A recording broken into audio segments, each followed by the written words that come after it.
Պարոն վարչապետ, դուք համաժողովի ժամանակ արձագանքել եք Ալիևի հայտարարություններին, որտեղ նա հղում էր կատարում ցարական ժամանակաշրջանի քարտեզներին եւ հայկական բնակավայրերը ադրբեջանական անվանումներով էր ասում։ Նաև Ալիևը այդ հայտարարություններում խոսում էր ոչ թե տանկերով, այլ ավտոմեքենաներով Հայաստան գալու մասին։ Ինչպես կմեկնաբանեք, արդյոք այս հայտարարությունները որքանով էլ ներքին լսարանի համար է ասում, չի հակասում օգոստոսի 8-ի պայմաններին։ Եվելի եմ ասում,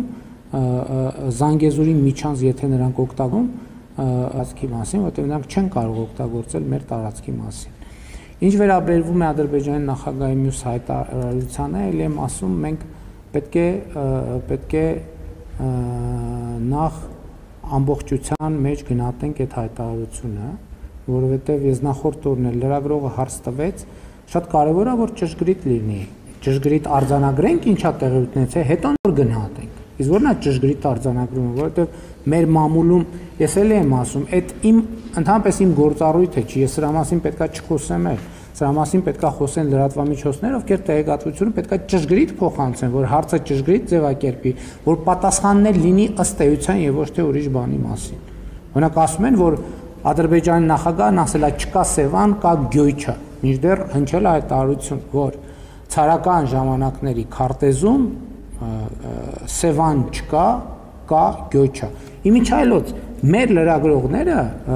շատ հետաքրքիր է։ Օրինակ ոչ մեկ չի գնացել այդ քարտեզը հանի։ Մի հատ տեսնի այդ ինչ քարտեզի մասին է։ Կա քարտեզ, թե չկա քարտեզ։ Եվ եթե այդ քարտեզը հանեին մեր լրագրողները, օրինակ կտեսնեին, որ այդ քարտեզը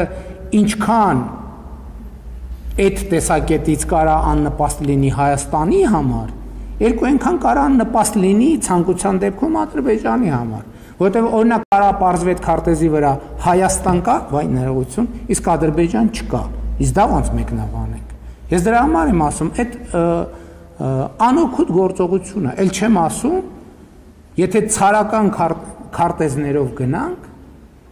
եւ ինչու՞ միայն ցարական, դրանից առաջ սուլթանական, դրանից առաջ շահական, դրանից առաջ խանական, դրանից առաջ խալիֆայական, այդ քարտեզներում ոչ Հայաստան կա, այսինքն Հայաստան կա, ոչ Հայաստանի Հանրապետություն կա, ոչ էլ Ադրբեջանի Հանրապետություն։ Այդ հղվող քարտեզին ասում եմ շատ պարզ գրած է Հայաստան, Հայաստանի տեղում այսօրվա, Ադրբեջանի տեղում Ադրբեջան գրած չի։ Եվ ինչի համար։ Շատ լավ, բայց ես համարում եմ, որ դա անիմաստ թեմա է եւ անիմաստ քննարկումները առավել եւս 2025 թվականի օգոստոսի 8-ից հետո։ Էլ չեմ ասում այդ քարտեզները հրապարակված են։ Այդ քարտեզները հրապարակված են, այն որ դուք այն նյութերը ուղարկեք ինձ, ես էլ այդ քարտեզ կուղարկեմ ձեզ, չնայած 5 րոպե փնտրելով կարող եք այդ քարտեզը գտնել։ Այսինքն որ այդ քարտեզի վրա Հայաստան գրած, Ադրբեջան գրած չի, ինչ է նշանակում դա։ Դա ինչ քաղաքական հետևության է բերում։ Բայց եմ ասում, խալիֆայության շրջանում եղել է խալիֆայությունը։ Պարսկական տիրապետության ժամանակ եղել է Պարսկաստան, Օսմանական տիրապետության ժամանակ եղել է Օսմանյան կայսրություն, բայց իմ ելույթում ասում էի, պարզ օրինակ էի բերում, որ չբարդացնենք։ Ամեն ժամանակաշրջանը, որ Վանաձորի անունը եղել է Կիրովական, իսկ բանի Գանջայի անունը եղել է Կիրովաբադ, ի՞նչ է դա նշանակում։ Եղել է, չէ՞։ Ի՞նչ է դա նշանակում։ Դրանից հետևությունը ի՞նչ է։ Ինձ ընդհանրապես հետաքրքիր չի դա, որովհետև կա 2025 թվականի օգոստոսի 8-ին ստորագրված եւ նախաստորագրված փաստաթղթերը եւ կա 2024 թվականի սեպտեմբերի երկու երկրների սահմանազատման հանձնաժողովների կանոնակարգը։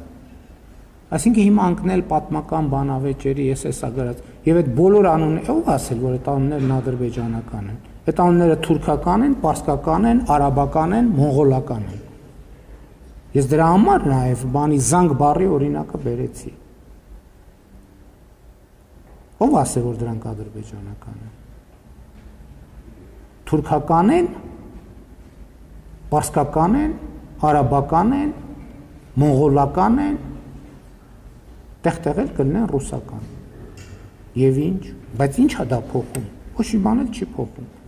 Ինչ վերաբերվում է գնալ գալուն, խաղաղությունը նրա մասին է, որ Հայաստանից մարդիկ կարող են գնալ ավտոմեքենայով, այդ թվում Բաքու, Ադրբեջանից էլ ավտոմեքենայով կարող են գալ, այդ թվում Երևան։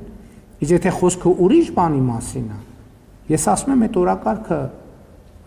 վտանգավոր է խաղաղության համար։ Ուրեմն ես իմ ելույթում խոսեցի ընդհանուր Մանթաշյանի ժառանգության մասին, բայց եթե Խորհրդային Միությունը անօրինական է վերցրել այդ գույքերը, Մանթաշյանի գույքերն էլ, ուրեմն հայկական ժառանգությունն էլ անօրինական վերցրել, բայց ես համարում եմ, որ այդտեղ մտնել ընդհանրապես իմաստ չունի։ Եվ իմ առաջարկն է, եւ ըմբռնումն է, եւ մեր պայմանավորվածությունն է, եւ 2025 թվականի օգոստոսի 8-ի ստորագրված եւ նախաստորագրված փաստաթղթերից հետեւում է, որ մենք պետքա դադարեցնենք այդ մոտեցումը։ Այդքան